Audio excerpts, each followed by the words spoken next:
Olá, a UFSC Entrevista está no ar. No programa de hoje estamos recebendo o jornalista e escritor Moacir Pereira. Autor de 35 livros, Moacir foi fundador e professor do curso de jornalismo da UFSC. Ele está aqui para falar do seu livro mais recente, A Comunicação em Santa Catarina, Ensino, Profissão e Modernização. O livro foi lançado pela editora Insular e tem prefácio de José Marques de Mello, um dos maiores pesquisadores da área. Muito obrigado pela sua presença, Moacir. Para começar a nossa conversa, o livro conta a história da comunicação no estado de Santa Catarina a partir da criação do curso de jornalismo da UFSC, né? Qual a importância de um trabalho como este, do resgate que ele faz? Bom, primeiro eu gostaria de cumprimentar você, Bruno, todos os telespectadores aqui da TV UFSC, agradecer o espaço, naturalmente, e sobretudo pela possibilidade que eu estou tendo aqui de resgatar um pouco as informações sobre a criação do curso e as razões por que eu publiquei esse trabalho, esse livro. Bem, há muito tempo que alguns colegas haviam solicitado que eu escrevesse alguma coisa sobre o histórico da criação do curso. Primeiro porque já são 33 anos, então quer dizer, quem tem menos de 33 anos não tem a menor ideia do que aconteceu, ou até mais anos, né? 40 anos, 50 anos. Segundo porque os estudantes e os próprios professores, a maioria deles, não têm também informação sobre como se deu esse processo de criação, se foi fácil, teve dificuldades e tal. E eu aí comecei a pesquisar já há quase 5 anos, e nos últimos 2, 3 anos eu estava trabalhando na redação do livro. E acabei, inclusive, decidindo de publicar como ele está, como ele saiu, porque aconteceu o seguinte: cada vez que eu levantava um dado, que eu pesquisava alguma informação nova, que eu conversava com alguém, entendeu? Eu acrescentava um capítulo, acrescentava algum texto novo. E aí não terminaria nunca. Então resolvi fazer assim. O livro, basicamente, ele conta, por isso, ensino, profissão e modernização. Ele conta toda a história da criação do ensino da comunicação, do jornalismo em Santa Catarina, desde a primeira tentativa feita na Universidade Federal, com a criação do grupo de trabalho presidido pelo professor Aníbal Nunes Pires. Eu tive o privilégio, na época que eu já trabalhava na universidade, desde 65, de ser o secretário desse grupo de trabalho, tinha informações levantadas, tinha alguns documentos que eu tinha guardado. O esforço realizado, a segunda tentativa, né, na época do reitor Caspar Stemer, aliás, o professor Roberto Lacerda, que designou o jornalista Adolfo Zigueli, que era muito conhecido na época, né, tinha o melhor programa de rádio e tal, era um jornalista muito credenciado, para exatamente elaborar um projeto. Ele elaborou, também não deu resultado, porque faltaram condições básicas na elaboração do projeto. E a terceira tentativa, bem sucedida, foi exatamente comandada pelo professor Caspar Eric Stemer. Ele, que já tinha um trabalho maravilhoso na tecnologia, ele criou vários cursos, entre eles jornalismo e arquitetura. E me designou para presidir o grupo de trabalho. Foram 5 pessoas, 2 professores, Aurora Goulart, que era especialista em currículo, e Celestino Sacchetti, que tem uma visão mais geral sobre a literatura e a formação acadêmica também na universidade. E mais os colegas César Valente e Paulo Brito, ambos formados já pela Faculdade dos Meios de Comunicação de Porto Alegre. O grupo de trabalho, digamos assim, teve uma atividade intensa, né?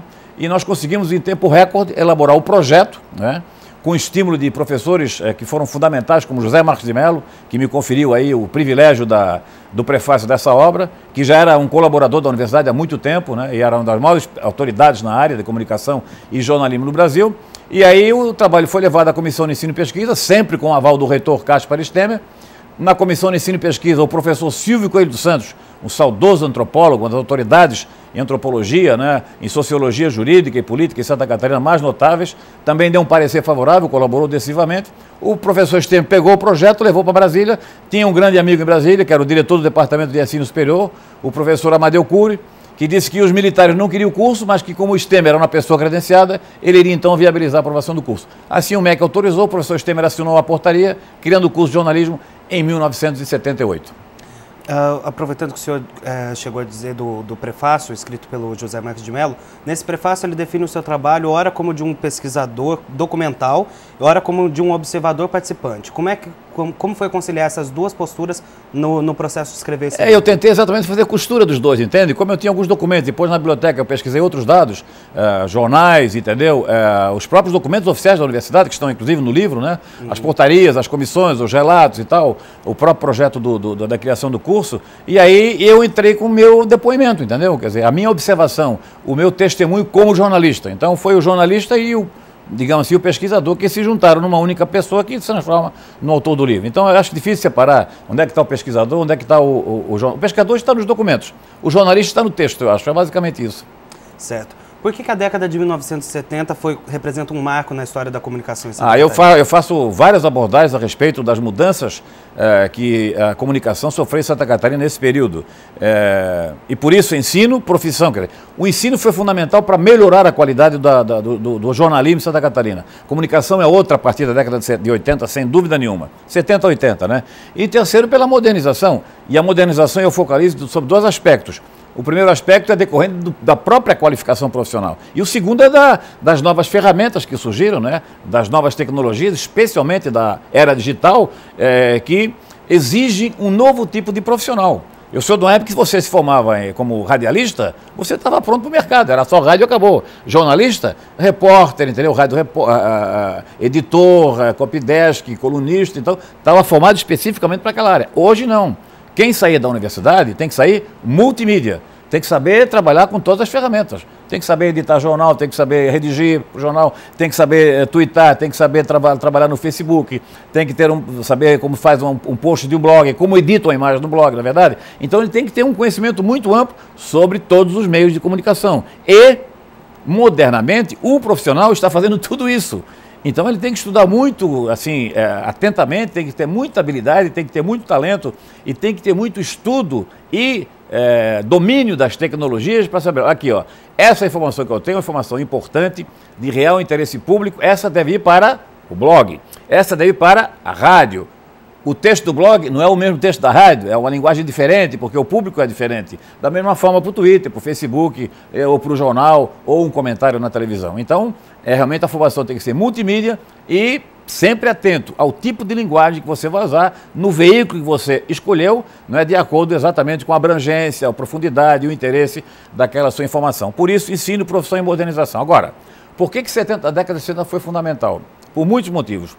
No início da década de 70, exatamente em maio, 31 de maio de 1970, foi inaugurada a TV Cultura em Florianópolis. Depois nós vamos ter o Jornal de Santa Catarina em Blumenau, primeiro em offset. Depois o Jornal Estado também adotando em offset 75 aqui em Florianópolis. Depois nós tivemos a vinda da TV Catarinense, que era a primeira emissora do Grupo RBS aqui em Santa Catarina, que mudou drasticamente a fisionomia da comunicação no Estado. E eu incorporo a isso aí, sem dúvida nenhuma, o curso de jornalismo da Universidade Federal de Santa Catarina. Então são vários eventos que ocorreram na década de 70 e que mudaram exatamente, levando para a melhor profissionalização e, no meu ponto de vista, para a modernização da comunicação no Estado. Nós vamos fazer um rápido intervalo agora e já voltamos com o UFSC Entrevista.